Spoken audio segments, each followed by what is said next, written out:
समाजवाद की एक बुलंद आवाज गुरुवार रात खामोश हो गई। जनता दल परिवार की सियासत में पुरोधा रहे शरद यादव का 75 साल की उम्र में निधन हो गया। 5 दशक के सियासी जीवन में उन्होंने कई उतार चढ़ाव भरे दौर देखे, लेकिन सामाजिक न्याय के प्रति उनकी प्रतिबद्धता में कभी कोई नरमी नहीं आई। देश की राजनीति में शरद यादव के राजनीतिक कद और योगदान का अंदाजा आज की पीढ़ी को भले ही ना हो, लेकिन गैर कांग्रेसी सरकारों में वो सत्ता की धुरी माने जाते थे। 1990 में वीपी सिंह पर मंडल आयोग की सिफारिशें लागू करने के लिए दबाव बनाने वाले शरद यादव काफी बड़े नेता थे। शरद यादव मध्य प्रदेश से आते थे। वो लोहिया और जेपी के समाजवादी विचारों से प्रभावित थे। वो जेपी के पहले शिष्य थे जो 1975 में ही लोकसभा के सांसद बन गए। वे जनता दल की सियासत के चाणक्य भी कहलाए जाते थे। अगस्त 1990 में तत्कालीन प्रधानमंत्री वीपी सिंह ने मंडल कमीशन को लागू कर दिया था। उसके पीछे शरद यादव की गजब भूमिका थी। वीपी सिंह ने मंडल कमीशन को यूं ही नहीं लागू कर दिया था।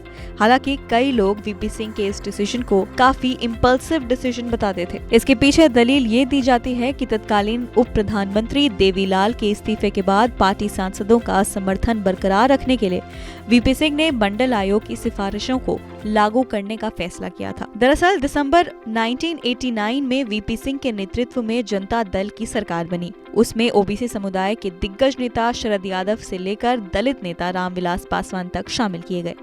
लालू प्रसाद यादव से लेकर मुलायम सिंह यादव जनता दल में काफी पावरफुल माने जाते थे।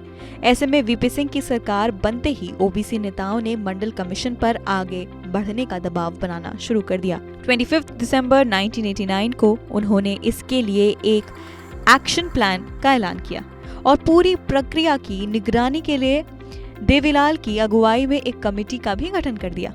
वीपी सिंह की सरकार बने कुछ ही दिन हुए थे कि वीपी सिंह और देवीलाल के बीच सियासी टकराव शुरू हो गए। इसी दौरान हरियाणा में मेहम कांड और कुछ अन्य बिंदुओं पर देवीलाल से वीपी सिंह की खटपट सबके सामने आ गई। देवीलाल ने सरकार से किनारा कर लिया और सरकार गिराने की तैयारियां शुरू कर दी। देवीलाल ने शक्ति प्रदर्शन के लिए एक विशाल रैली भी रखी, जिसमें वो जनता दल के अपने समर्थक नेताओं को जुटा रहे थे। वीपी सिंह ने अपनी सरकार पर मंडराते खतरे को भांप लिया था और इसी को देखते हुए शरद यादव की बात को भी मान लिया और 7 अगस्त 1990 को सरकारी नौकरियों में ओबीसी समुदाय के लिए 37% आरक्षण लागू करने की घोषणा कर दी। दरअसल एक किताब में इस वाक्य का जिक्र हुआ है। किताब में लिखा गया है कि वीपी सिंह ने मजबूरी में ये फैसला लिया। जनता दल में फूट होने पर शरद यादव देवीलाल के साथ नहीं गए, जबकि जनता दल बनने से पहले वो देवीलाल के साथ लोक दल में थे। किताब में तो इस बात का भी जिक्र किया जाता है कि मंडल कमीशन की रिपोर्ट को लेकर शरद यादव प्रतिबद्ध थे, लेकिन वीपी सिंह आरक्षण को तत्काल लागू करने को लेकर बहुत ज्यादा उत्साहित नहीं थे। उस समय शरद यादव ने वीपी सिंह से कहा कि अगर आप चाहते हैं कि लोक दल बी के सांसद आपके साथ बने रहें और आपके पास कोई दूसरा विकल्प नहीं है, तो आप मंडल कमीशन को जल्द से जल्द लागू कर दें। आप या तो इसे लाइए या फिर हम देवीलाल के साथ चले जाएंगे।